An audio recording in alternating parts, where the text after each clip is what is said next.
baby. We in here, yeah, we in here. 'Cause we been Y'all better get comfortable with saying black. We in here, yeah, we in here. Black versus the Board of Education. 'Cause we came here, rid of us now. We in here, yeah, we in here. 'Cause we came here, rid of us now. And you know, That's why we are indeed a whole mood. That's it. Oh, sugar snaps, y'all. It's interesting in here today. Yeah. Welcome to another Monday of Black versus the Board of Education. My name is Miss Laureen, and I welcome you to the space. Y'all, woo-wee. Something, the internet is something, and I feel like I have an echo chamber right around me, but I think Jalen is going to beat me with this echo thing going on. Yes, ma'am. How are you feeling, Jalen? Yo. We have no idea what's happening, but we're going to roll with it. So it is, what date is this? It's the 18th. Welcome. And I see our guest is coming in and everybody is running a little behind. So we do apologize in advance. Come on and have your seat. Jalen, go ahead. Tell us how you're feeling. I know you just landed and it's interesting. Sorry. Hola. Me llamo es Jalen. Muy bien. You doing muy bien. Muy bien. Okay. Did you pick that up over in Mexico? Yeah. Was you saying that to everybody? Those phrases? Nah, because I didn't want to culturally appropriate. So language is a cultural appropriation. Because it's the way I would say it. I'm like, hola, ¿cómo estás? I didn't want to do that to them. I'm sick of you. I don't know what's happening. Hey, Keela. Hey, it's your girl, Keela. I'm doing good today. I had a really good weekend. I went to a wedding, so I was And what happened at the wedding, ma'am? Go ahead and let everybody know. Okay, so let me tell y'all what happened. So, my cousin got married, so everyone was trying to make me catch the bouquet, right? And I was like, no. But okay, I went anyways, and I'm gonna be over there. I'm gonna catch it, right? I have to. You know what I mean? Athlete, real athlete. Right. Competitor. I see it. You see it. You see me. So, I did my thing. Everybody said I pushed, but, I just think I got long arms. You was pushing people? I think I got long arms. That's what I'm saying. And I reached, and I caught the bouquet, and I hugged my cousin. Then this girl, my sisters all hyped me up like, oh my gosh. Then this girl, she went, touched my ponytail, and it came out. Oh, wow. Oh, so you caught the bouquet, but lost the ponytail. Hey, it's still with me. I grabbed it, and I said, hello. Everybody was so excited. It was so fun, though. I had a good time. Did you put the pause on? I did not. And I rocked my... We don't advocate violence here, Jalen. I was just asking. Not African. Yeah. Not black on black. You know what I'm saying? Stop it. No, yeah. But it was fun. It was lit. Revolutionary. Hey, Naya, how you doing, love? Hi, I'm good. You joining all the way from Washington, D.C. How's school going? It's okay. It's going. Listen, what is this? It's okay. It's going stuff. It's not horrible. Okay. It's not good and it's not horrible? Oh, no. It's good. I like my professors. I like my classes. But? That's about it. You're at Howard? Yeah, she's at Howard. Yes. Did you go to the game this weekend? Yes, I did. Okay, I was watching on TV. That's why I just, We did better this year than I thought. We only lost by one. You only lost by one? Well, that's what's up. Yeah, we've been losing for the past 7 years. But it's okay. Yeah. Oh. Yeah, you can't lose to Hampton. That's the rivalry game. You can't lose that game. Oh, the real HU. Is that what they call it? Yeah, I mean, that's the battle for it. I mean, Howard has always been a university. Hampton started out as an institution. No shade. Oh, wow. Go ahead and educate us because we don't know. We out here in California. We don't know. It's all good. Let's see. I know there's other folks going to be tapping in, but while we're waiting for them, we'll go ahead and introduce you to our guest who is back for another show. Hey, Jordan. Go ahead and introduce yourself. I know I just said your name, but you can talk for yourself, right? Yeah, I appreciate y'all having me. Sorry for being late. You know how you these just cars on that be. CP time. You know, don't even worry about it. Listen.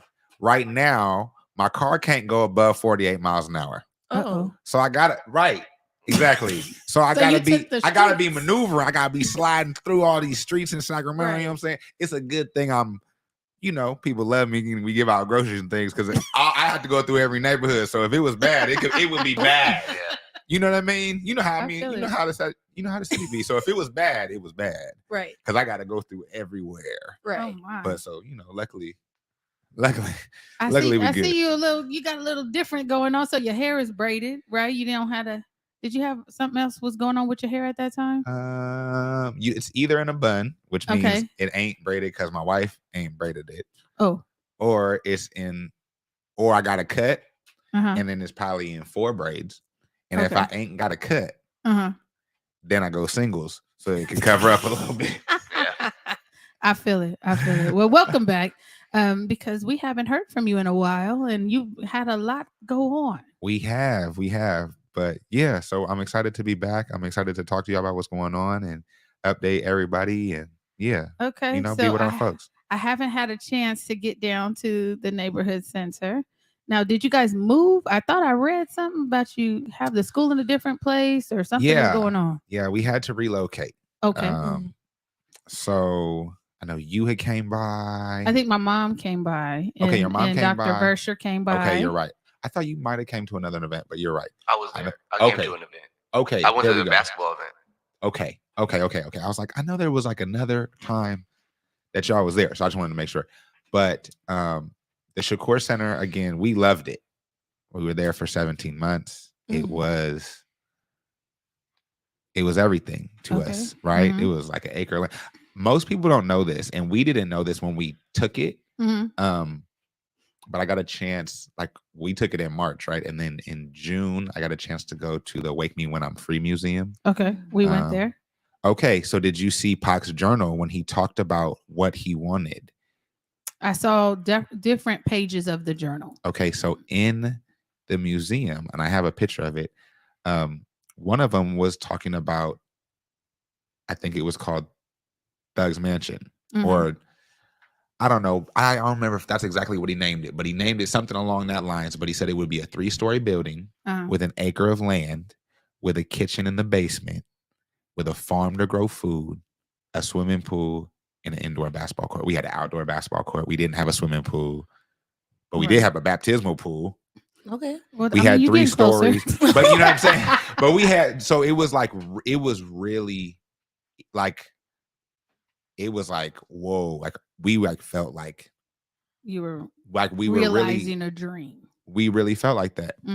But also when we took that space, we were under the belief, the idea, the assumption, the hypothesis, whatever you want to name it, that like you're gonna hit us with the big word. I said the hypothesis. Okay. Right. Like that people would jump in and support what we were doing. Like, right. There's rappers from the neighborhood that love to talk about they from this street, 4th Ave specifically, where we was at. A lot of them, they make a whole lot of money talking about that and making merch off that and all that. And we were not only, we had a school, but we had like groceries, we had a health and wellness clinic, we had a legal clinic. Right now, you had in Oak Park over the summer, you just had the first Black Cowboy event. But y'all remember, because I know y'all follow us, like we had horses on 4th for the babies for the F in February. Oh, you know what I'm saying? So like, it's just, it was our space, but we also kind of saw how we had someone tell us, I've been living here for 10 years and I ain't never seen the police here this much. We ain't never seen 4th Ave Park being used by the city this much. So all of a sudden, all of the things that we were trying to do were being put into play in other, you know what I'm saying, in local spots that hadn't been utilized. And all of a sudden, all of it gets diverted away. And even like a Flo for Mayor, even like a Dr. Cornel West, those campaigns pull away money that could be going to supporting the programming that happens, right? And so we had believed that if we put forth all of these things, considering all of the things that we all know, like, we've talked about the violence that our kids face, that call that just happened, right? Like a few months ago or a few weeks ago, like all of those things, we thought like people gonna love this. You know what I'm saying? Like people gonna support this. We give like with all this stuff, everybody loved to talk about the Panthers and this. We thought like people will support it, and they didn't. Interesting. And so, as I'm listening to the things that you're saying, first of all, the nonprofit space here in Sacramento is a really interesting space to be in because you do think that the work that you're doing is going to get all this attention, but the problem is it's totally impacted. So what do you think, so you had to move, and I'm not sure why, and we can get into that. Yeah. But why do you think people just weren't tapping in? I think there's a few things. I think one thing, right, is like we know that the United States corporate media is never going to give us like positive portrayals of us. Yeah, and we shouldn't expect it. Right. So like I think that's one reason that like a lot of folks missed it or didn't know, right? Like they're intentionally not allowed to see those things. Right. And then I think too that there is I'm gonna try to like be mindful of my language because the way I would say it wouldn't be proper for like let's not do that. You know what I'm saying? But like there's a lot of field hands that have house hand aspirations. Makes sense. Okay. And so why would I support this thing? Black Panther, Malcolm X Academy, right? Like y'all saying y'all don't rock with America. Like I want to be like Jay-Z. That's our thinking as a community for some of us, right? Like it's the Black capitalism is going to my financial freedom personally is Black freedom for all of us, right? It's liberation. You know what I mean? Like the fact that I can be the one performing at halftime, right? Like the one that I can be the one at the table with NASA, right? So we have a lot of folks with that aspiration. So I think they get afraid to tie themselves to something that is radical. But I think, we also were really, again, through this summer, we were able to link with community movement builders through the National Black Radical Organizing Conference in Atlanta that they put on. And so we have become a chapter of CMB. And so CMB is now like pushing to have, a nationwide like footprint as a Black radical organization. And I think so that will help hopefully, balance some of those things. Interesting. Anaya, do you think Jordan has a point in terms of he's saying that there are a lot of folks in our community who are worried about self and not worried about really collective uplift? Do you think he has a point, or what are you thinking? I think somewhat yes, and it might just have to do with how Black people have had a struggle kind of on their own. So although I know a lot of Black people who obviously want to be community oriented and want to be doing work for the betterment of the community, there's also still going to be people who have struggled on their own and who only know that as means of survival. So we're in survival mode. Keela, what are you thinking in terms of what you hear Jordan talking about, that his effort wasn't really received the way that he thinks or thought it should be received? I mean, I think you're 100% right when it comes to like what you were saying about like the rappers and like all that stuff, because kind of like what Anaya was saying too, like some Black people are just so stuck on survival mode and they won't accept anything else. They rather just have it be them on their own rather than get outside help, because they know the overall outcome is it's not going to work anyways. Is what I think. Interesting. And I do see Jada popped in. So Jada, go ahead and just do your quick check-in. And then I know you've been listening a little bit behind the scenes. What are you thinking when you're hearing what Jordan is putting on the table? I was actually able to hear anything at that current moment when I was hopping in, still figuring out Wi-Fi issues. But so I'm unable to give an opinion as of right now. Gotcha. Well, how are you feeling anyway, since you just popped in? Oh, I'm feeling pretty good. Just, make it through traffic after school. So, yeah. Well, Jalen, you've been sitting here and you've been kind of listening to what's been putting out there. Yeah. What are you thinking? It's echo. I agree with Keela when she says, like, the 4th Avenue rappers. I feel like you guys being on 4th Avenue makes it, and when the media hears 4th Avenue, they think of the violence, Yes. or they think of the gang-related stuff that goes on. But you're trying to push something positive and say, hey, there's a bright spot in this community. But the mainstream media is only saying, well, the biggest people from that hood are pushing this, this, and this. So that must be what that hood is about. So I agree with you, and I agree with Anaya because she said a lot of people stay on that stuck mentality. I think it's just more so in the society that we live in, it's me first. And when you have somebody who is putting on for other people, everybody's thing is, what are they really doing it for? Because it's too good to be true. You can't be doing something for free, giving out groceries, giving out free meals for free to people for no reason. Like, it just doesn't make sense to people. Because it's counter to capitalism, right? Because they're so programmed to, like, this is the only way that we can live. Right. Right.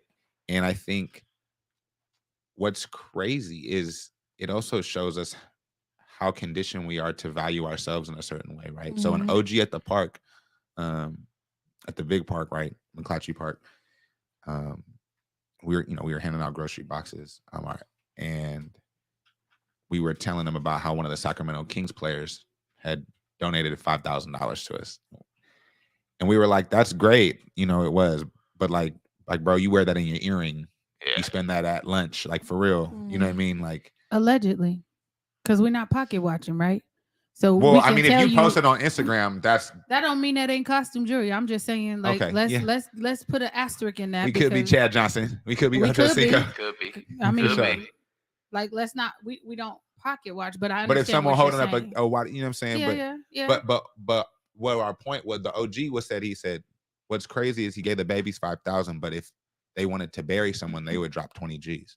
And that was what it was. It wasn't about, well, they only gave us 5,000. It was like, yeah, they'll give 20 G's to bury somebody, but they will only give 5,000 to these babies who are living. And it was just like, that was a really humbling, sobering moment, like, of like the way we value things. And again, it comes to that capitalist, right? Like,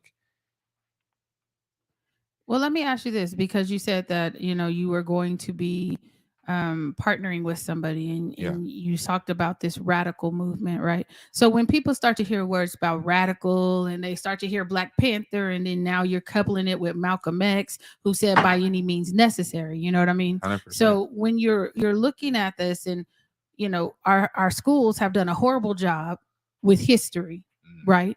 And so they attach certain words to the Black Panther Party. So for folks who are listening, and those who need a little bit of education, how would you describe the Black Panther Party in your own words? Maroons, heroes, ancestors, family. These are some of the words that the babies have said, for just to be so transparent. Yeah. Right. Like, hold that thought. What do you all, these young people, what do you all know about the Black Panther Party? That's the question, because it don't matter what I know. Right. Because I'm like, hold on, let me flip this. Jada, what do you know about the Black Panther Party? Like, what have I heard about it, or like what I've been taught? Sure.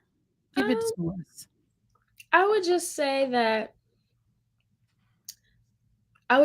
kind of like, I don't know, not I don't really, okay, I would just say that they are like, not an eye for an eye, but it's more so like they were less passive and more like, oh, we gonna fight the power however we see fit.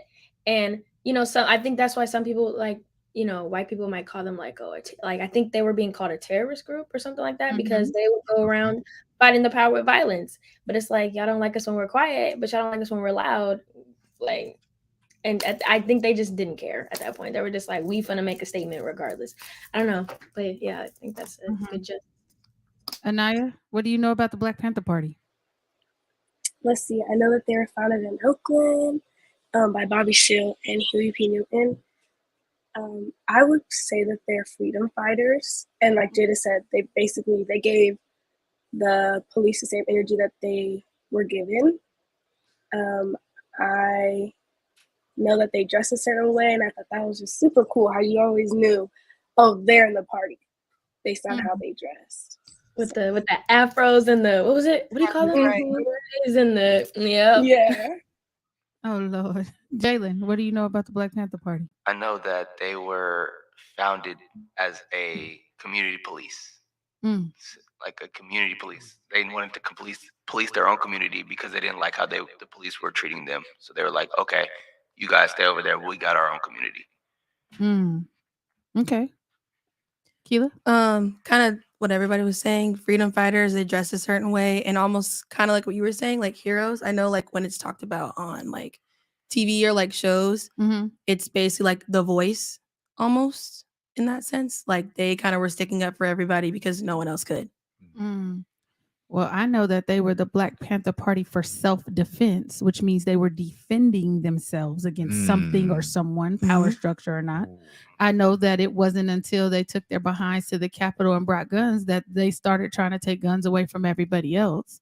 I know that a lot of times when we're talking about the Black Panthers, yes, we point to the most radical things that they are known for, but they don't tell you that they got their whole WIC program from the Black Panther Party, or their free school. I'm sorry, free lunch program from the Black Panther Party. They were feeding their own, just like the neighborhood program, right? Neighbor program. They were feeding their own people so that they didn't really have to rely on the power structure. And that, for some reason, was an affront, and people wanted to take them out for it. But I'm kind of there? 100%. Oh, 100%? Come on now. Yeah, if it was a test, I'd be winning. we all, you know what I'm saying? And I think that's beautiful that we all added in like what we know. And I think all of those pieces are important, right? And to hear all of those pieces, because there's so many components, right? We often get taught taught history through this hero's perspective, right? Where we only see like one person, two people, and this is like, right? But the beautiful thing about the party was that it was the party, right? That it was a group of young folks in different regions all across the country, right? They came together and they were like, we're going to organize for our communities to be like, for us to have control of our communities, right? And whatever that looks like in our community. So in Oakland, so the 10-point program came from actually knocking on doors in Oakland and saying like, hey, y'all, what do we need? And so, yeah, one of the first programs put in was the community police, right? Or like the cop patrols, right? Community police patrols, which were, the Panthers were armed to ensure that the police weren't beating anybody because they were at such a high level of police brutality in Oakland. Because they had actually recruited, right, like folks from LA, and LA had recruited folks from, white folks from the South to come. And so you had this super, super corrupt, racist, abusive, violent police, right?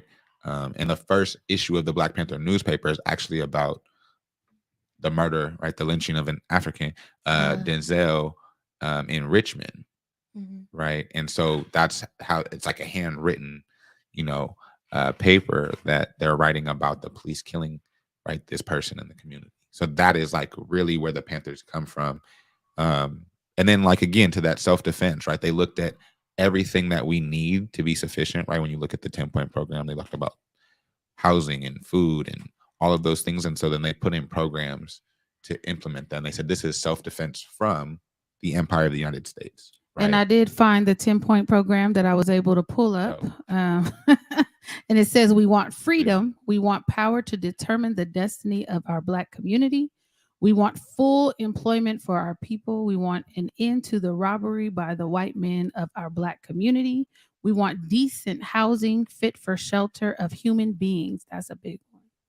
Because housing especially is coming. Sacramento. Housing is coming right back around. We want education for our people that exposes the true nature of the decadent American society. We want education that teaches us our true history and our role in present day society. And we need that more than ever. Number 6 says we want all Black men to be exempt from military service. Come on, clap it up.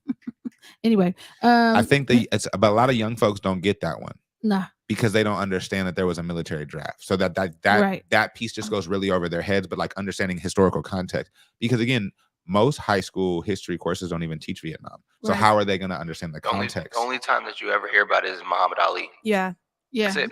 And what did they say about him? They say, oh, he was a coward because he didn't go over there. Mm-hmm. And they always bring up the quote, the Viet Cong ain't did nothing to me. They never called me no nigger. Yeah. Yeah. He said that. We want an immediate end to police brutality and murder of Black people. I don't hear anything that's so far-fetched. Like, what makes them radical for wanting things that any decent human being would want?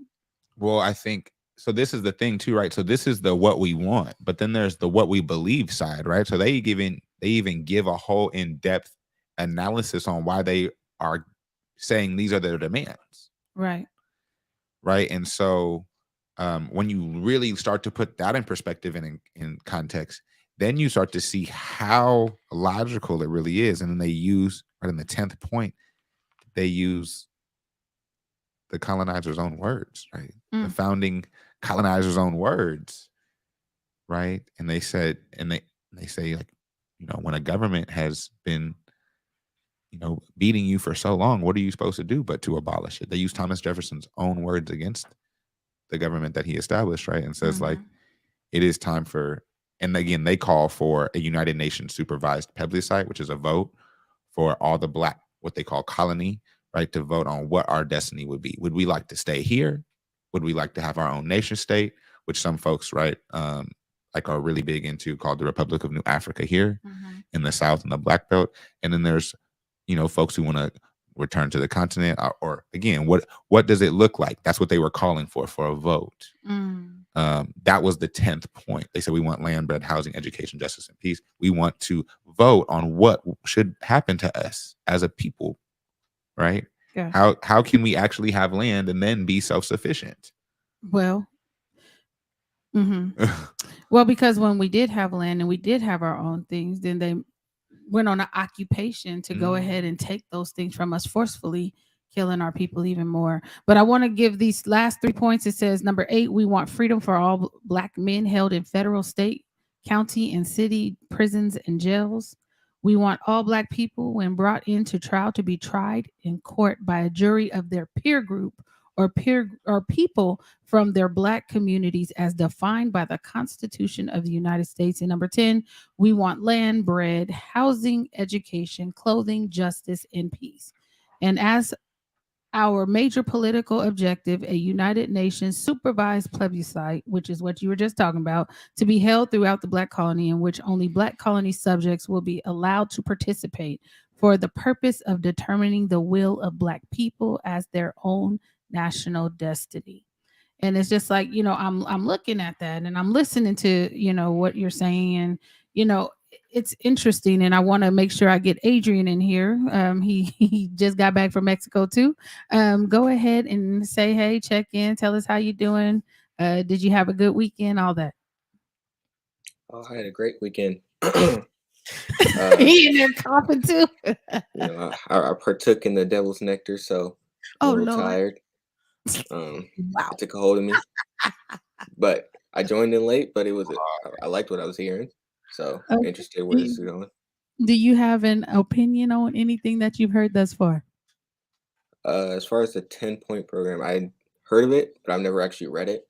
So it was very interesting to read it and see exactly what they were demanding and how they were labeled as radical and dangerous for their time. Right. Yeah. For asking for basic human rights.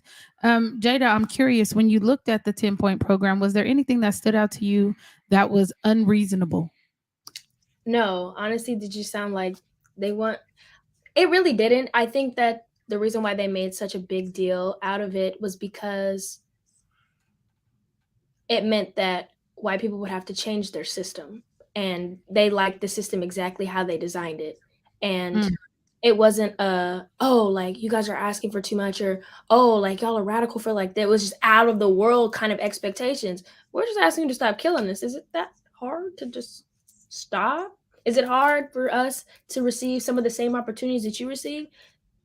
Their big thing was they want it all. They don't want to share. They don't want to change the system. They just want it all. And so in order to back up and defend themselves, they did whatever they felt like they had to, which happened to be hurting our people. So, yeah.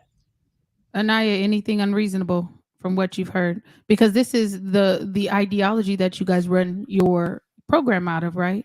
Yeah. So we come from, again, like a long line of Panthers. Like majority of the folks involved with our organization have some family, familiar, ancestral ties to the Panthers, like through blood, and then obviously through ideologies.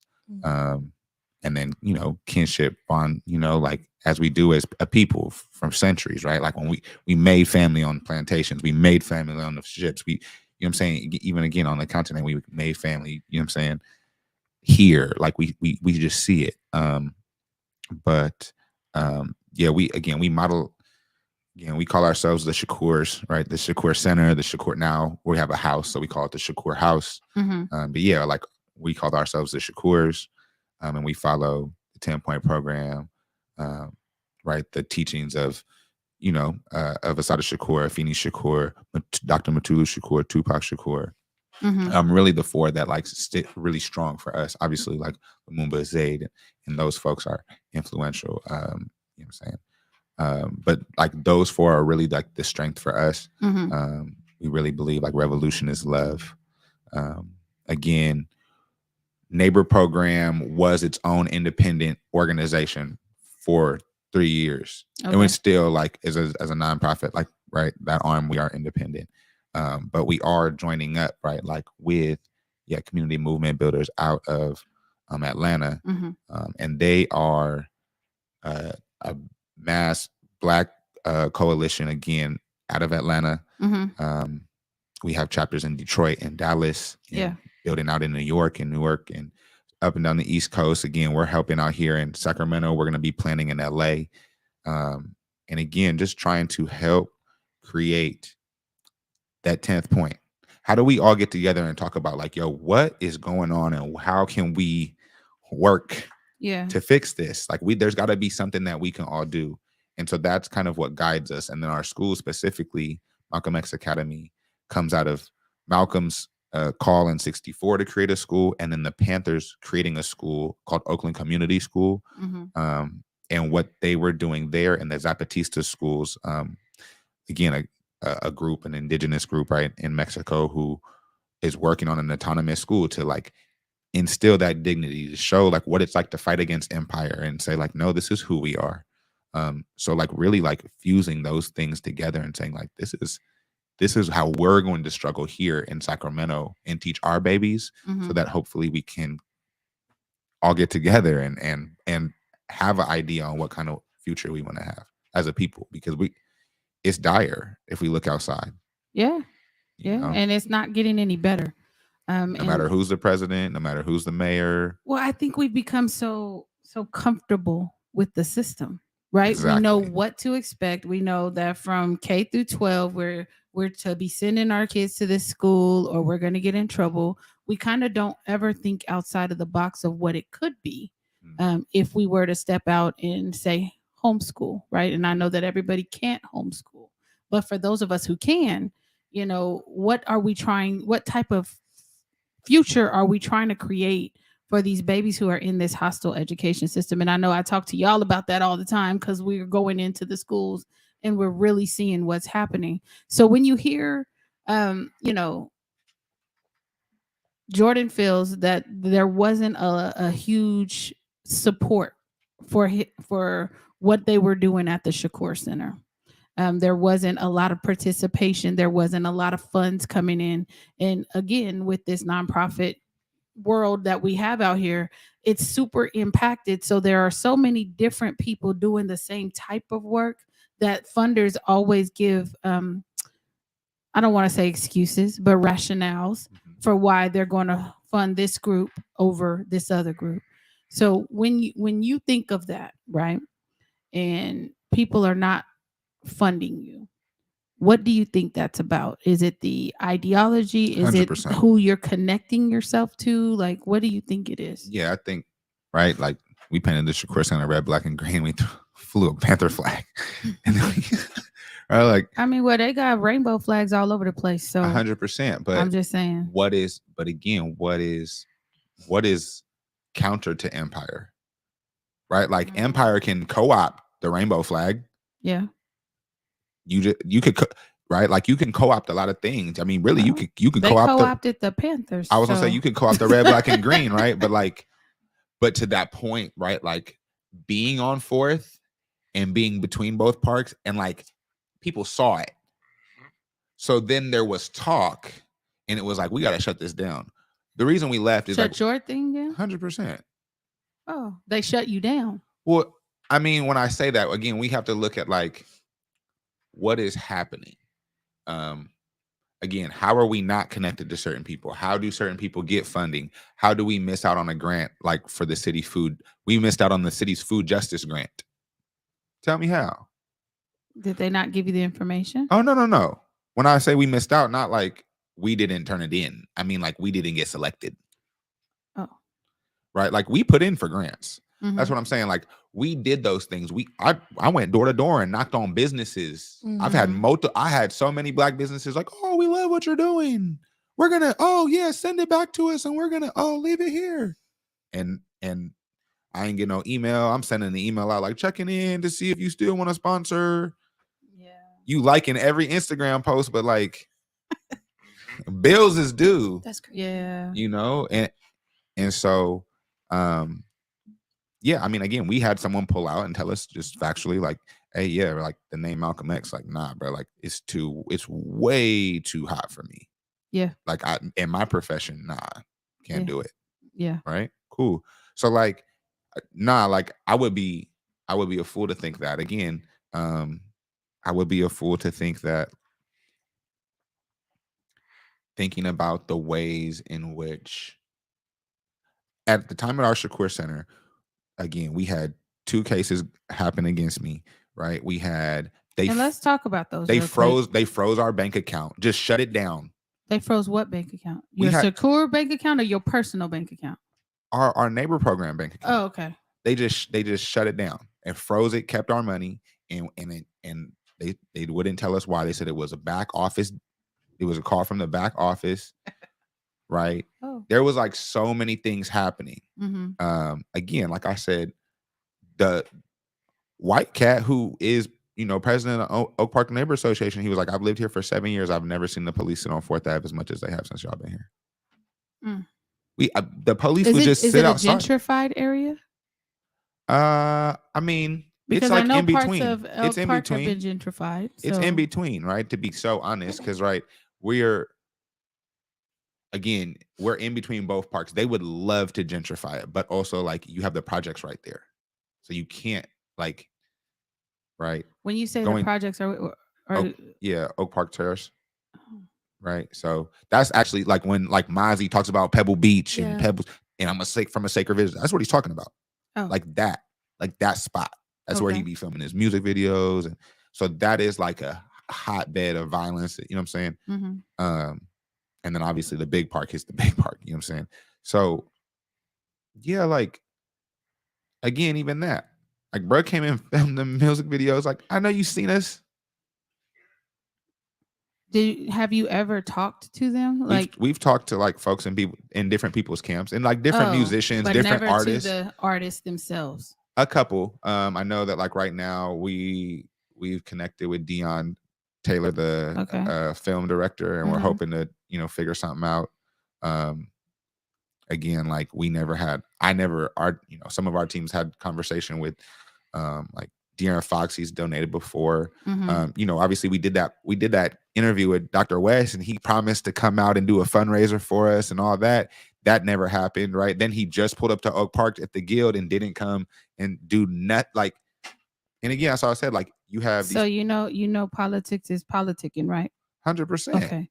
So I think that a lot of times when we go into say nonprofit world or we go into different things, we have to understand the landscape in which we're living in, right? Yeah. So Cornel West right now is running for president of the United States.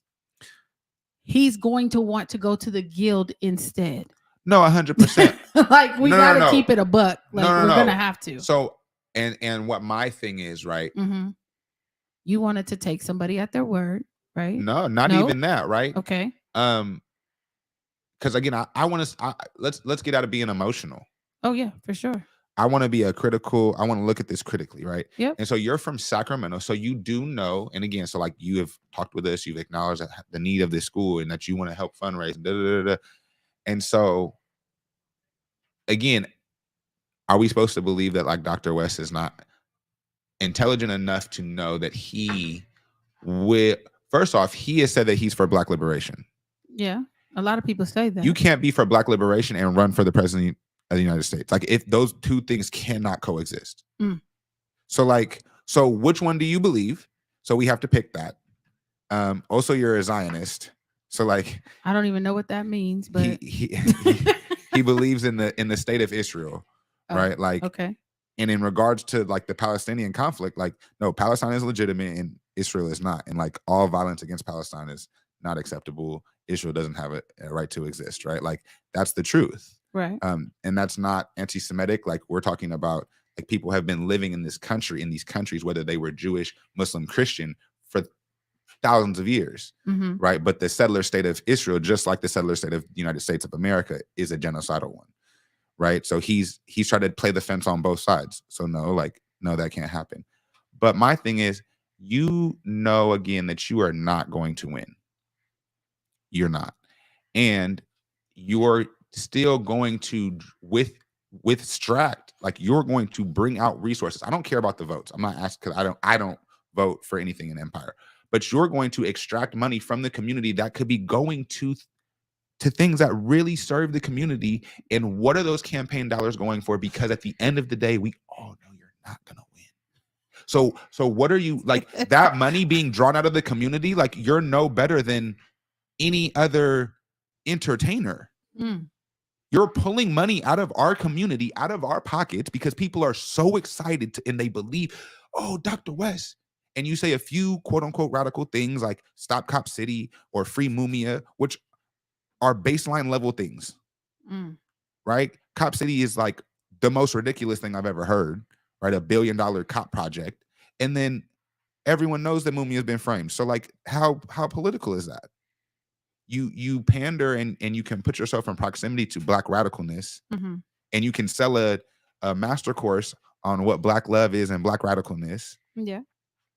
And yet extract those same dollars out of the community you say you love for something, for your own really personal gain, to just become a bigger celebrity or to get yourself to the next college professorship.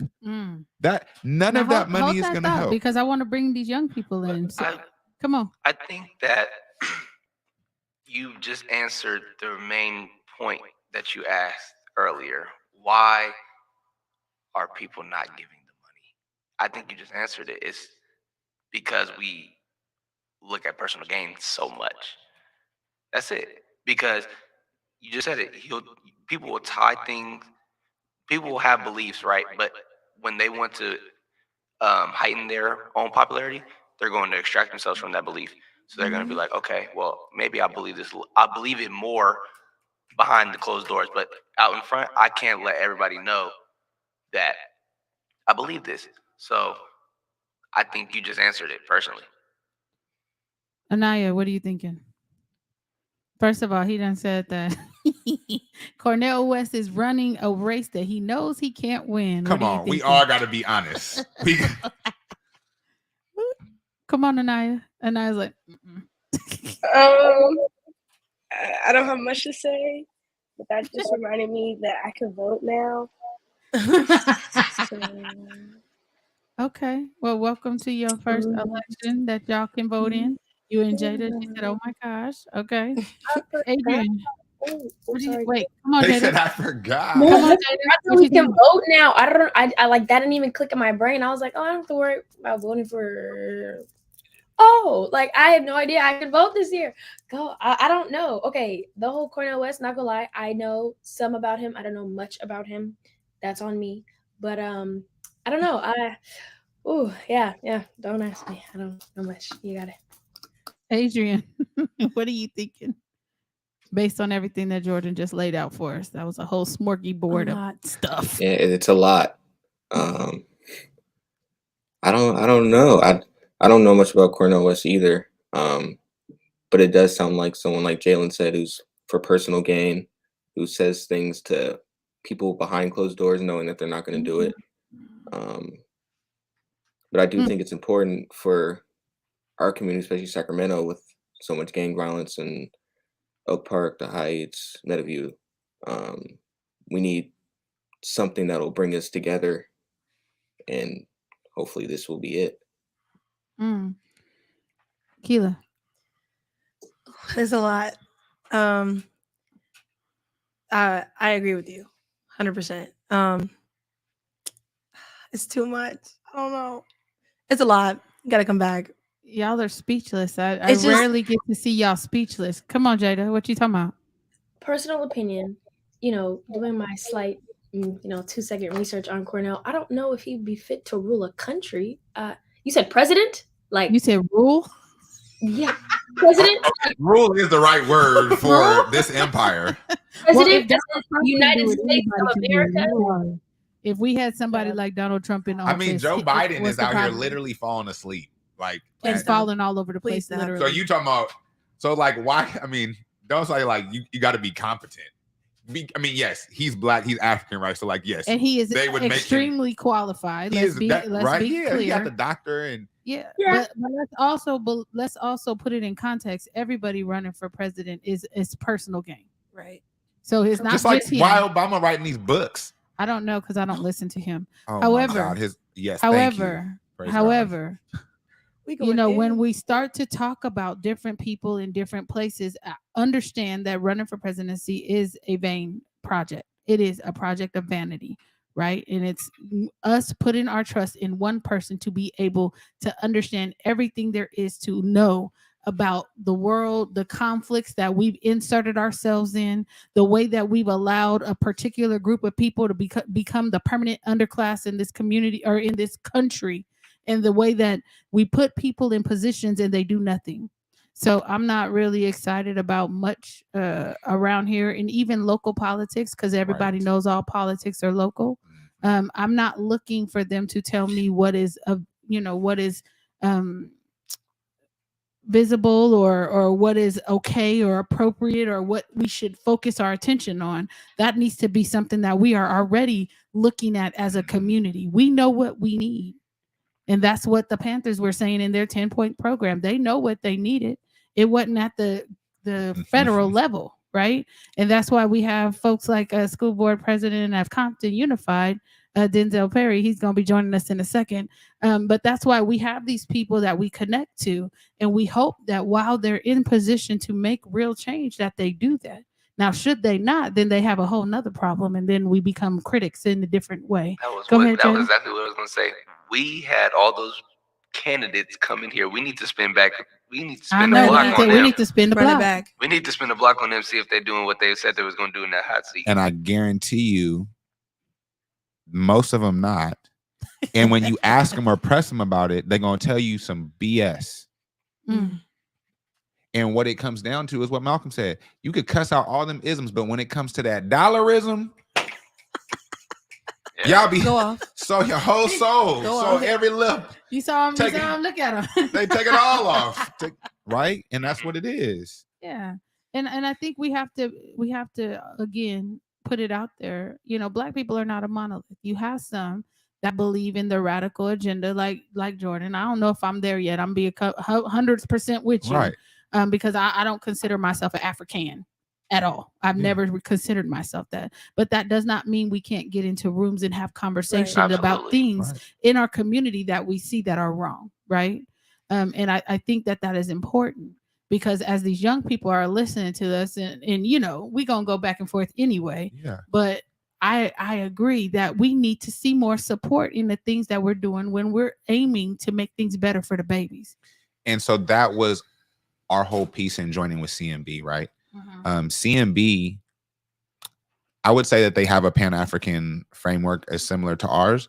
But again, like for us, we've been like really like we use the word African strongly, right? And CMB is like we use black. And I use black. Right. And so and like they're like we're a black broad base and we have different and they even say it like within themselves, like we all have different ideologies, but we're all working for our communities. Facts. And for me, that's what Pan-Africanism is. Like, I don't care if you want to be black, if you want to be African, you want to be whatever Kyrie is this week. Like, oh Lord, you know what I mean? Kyrie is this week. I love Kyrie. But you know, he changes who, you know, he be ADOS. He just changed all the time. Like, you don't really know Kyrie. So you be like, whatever he on, I want them, all of us. You know what I'm saying? All of us. Right. No matter what you call yourself, to be free. So how can we all work together for that? Right. And because you might, again, like, there's folks who might be Republican, New African, and they want to be here. Like, cool. That's great for you. You might want to be in the United States. You might want to be in China. I don't know. You know what I'm saying? You might want to be in, I don't know, right? I like, personally, I want to go back to the continent, right? Yeah. My mom wants to go back to the continent too. I want to go, or, you know, like, I know a homegirl who wants to move to like Haiti, right? Like a homie that wants to move to Brazil. You know, like, we all over the place, and we've always been, you know, we've never known borders because we've always been able to travel. We were the first travelers of the whole world. We went everywhere. Like, so we don't know borders like that for real. Like, we do now in this captive sense. But like, you know, I think like it's up to us to see the world. And it's the same thing with the babies. Like, how do we work so that the babies can go anywhere in the world and learn and be safe and be okay? You know what I'm saying? Like, yeah, I agree. You know, because we do our little thing over here, and you know, we haven't always had support either. Yeah. As we continue to go through the motions, you know, and we continue to get out there and do the work, some things are just undeniable. And the fact that we will come at you about these children is one of them. Right. But it becomes more about tone and delivery than about, you know, messaging, right? You have to get into the room. And how you get into the room, you got to learn to play the game. You have to know the rules. You have to know the rules of engagement, how you maneuver in specific spaces. Because if you come in, and I'm not saying what you're doing is wrong, but I'm going to just keep it a buck with you. Yeah. If you come in the way that you're coming in, and I like it because I like the aggressiveness. Some people that scares them before they 100%. Even get to knowing what you're about to say, right? And just we have to acknowledge you. We have to acknowledge it, and then you're attaching yourselves to things that they have already labeled as terrorist groups, as hate groups, you know, without even knowing what the hell they're talking about. Because anyway, I'm not going to even go there, but without even knowing what they're talking about. And they will continue to spew this ignorance in their training sessions. Because I sat in and I'm like, nope, I don't. And I was one of the only people arguing when they called the Black Panthers a terrorist group. And I'm just like, no, that's not what they were. But all these things come before you even get in the door. So if that's how you're coming in the door, just understand you got to learn how to play this political game. Everything is political. Every single thing. Political. And if you're trying to get to that point where they're willing to fund you, you're going to have to dial some of that back and learn how to play their game. It's what the game is at this point. And I think that's what we don't want, right? Like we stand firmly on, like, we can do it for ourselves. But we can't, because we're a wealthless group, and we're talking about collective uplift. We have to acknowledge the positioning that we are in this country. We're a wealthless group. We may have some that have gotten, you know, some semblance of monies, right? But as a collective, we're a wealthless group. And if 100%. We're going to play the game in this country, we got to learn the rules, period. We can think that we're going to be able to do it ourselves, but we're fooling ourselves, because we have, although we try not to subscribe to this system, everything about our existence is this system right now. And so we have to get to a point where we don't have to rely on the system, but that means you're going to have to learn how to play the game as it is right now until we can change the rules, period. That's what it is. And I think that's hopefully like what this move has been for us, right? To like link with Community Movement Builders, who is like a really successful nonprofit, to you know, like even to downsize, right? Like we moved into a smaller house, like a really small house, but it's owned, you know, it's owned by our brother. You feel me? So like that money is going back into him, and you know, so I think that's something that we looked at this year too. Is like maybe last year was almost like and it wasn't like to any of our own fault, but it was almost like a facade, right? Like it was like, this is what it could be if everyone would come together. Yeah. But this year is really like, this is how you do it on some, like, we gonna figure this shit out no matter what. Right. And never despise small beginnings. I mean, sometimes you got to start small. Like we was in my backyard 3 years ago, right? Well, and I was thinking we wasn't in no office space. Yeah, I was thinking about how if you prune a fruit, it grows back with more. Yeah. And so that's kind of been like what we've been looking at. It's like, this is the pruning, you know what I'm saying? And again, hopefully, with this effort from CMB, Malcolm X Academy won't just be in Sacramento, right? It'll be something that, whether it keeps that name or whatever, it'll be something that we show is like, yo, this can pop up in any of the chapters that we have, because this is how it can look. Like it can look this simple, like you said, like homeschooling, and even if it's not like it's homeschool, it could be co-ops, it could be anything. So we need to reimagine. We teach our babies? Exactly. Yeah, we need to reimagine what it could be. And I want to acknowledge my brother just popped in the room. School board president Denzel Perry is in the building. What's going on, family? We just out here kicking it, talking a little something.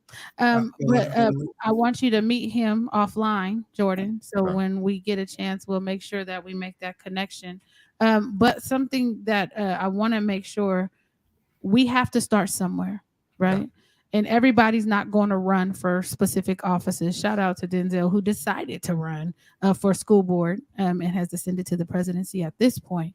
But everybody's not going to run. I refuse to run because I'm not following nobody's rules. I'm going to do my thing and people going to be mad and I'm not going to get no votes, right? But we need all of us to be playing our position.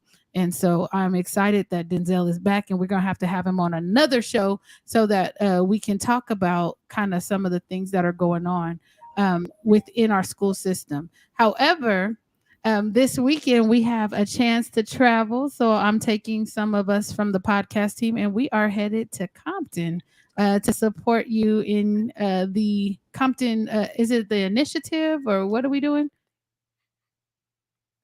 Denzel, what are we doing?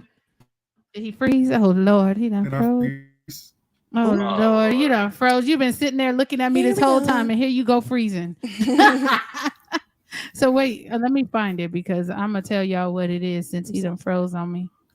Let me know if you back. Okay, no, he's not back. So let me find it, because I know we have it somewhere. Why isn't it? So we are headed down for the. Okay. What'd you say? Oof, not the circle. Oh Lord. Okay.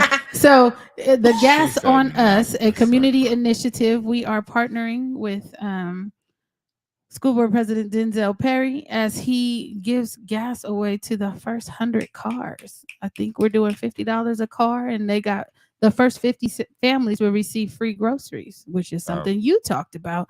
And so we are flying down just to make sure that we're doing our part in undergirding him as his support. And then we're going to have a little bit of fun. I heard they're going to have a DJ. You know, that's right up my alley. What's wrong with you? Because I can't go. Well, you going, right? Keila, I said the same thing. No, you didn't. I could have sworn what I heard from Jada is, oof. Oh Lord. What I heard from Jada was that something was going on with the BSU, and so she couldn't come. She couldn't make it out. And so we're trying to get everybody where they're supposed to be, and let's see if we can get them now. Are you still frozen, or what you got? What's up now?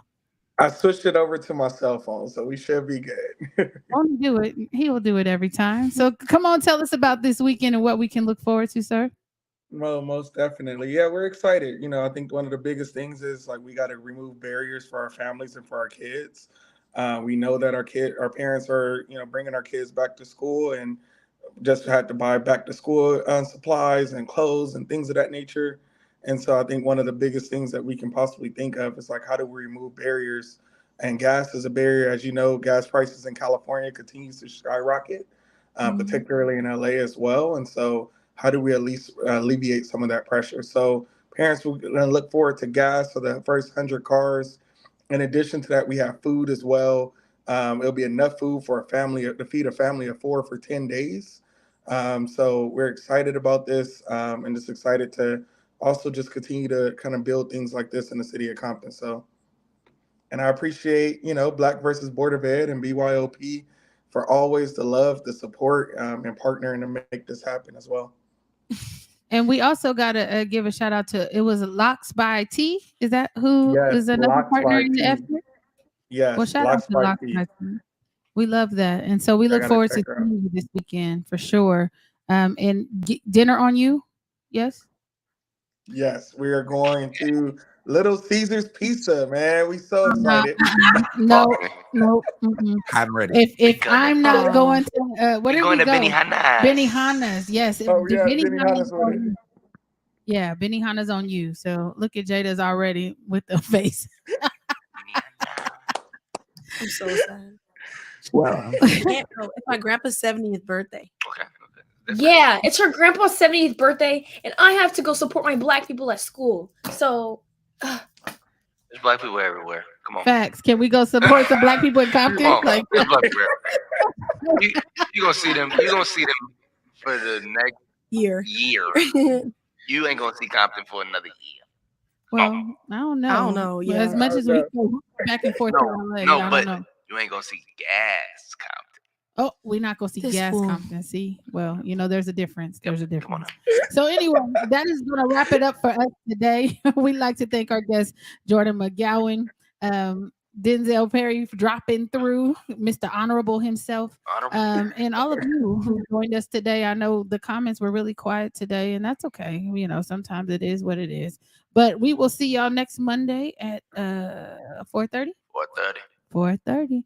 All right, so we're gonna hit you with the wave. Miss Jada, you got me? Ooh, how you Let's go. Uh-oh. Come on. Boom. Anaya, it's gonna go to you. She went the opposite way. Adrian. Denzel, you gonna wave with us? Some shoulders. Oh Lord. Come on, Jordan. We'll see y'all next week.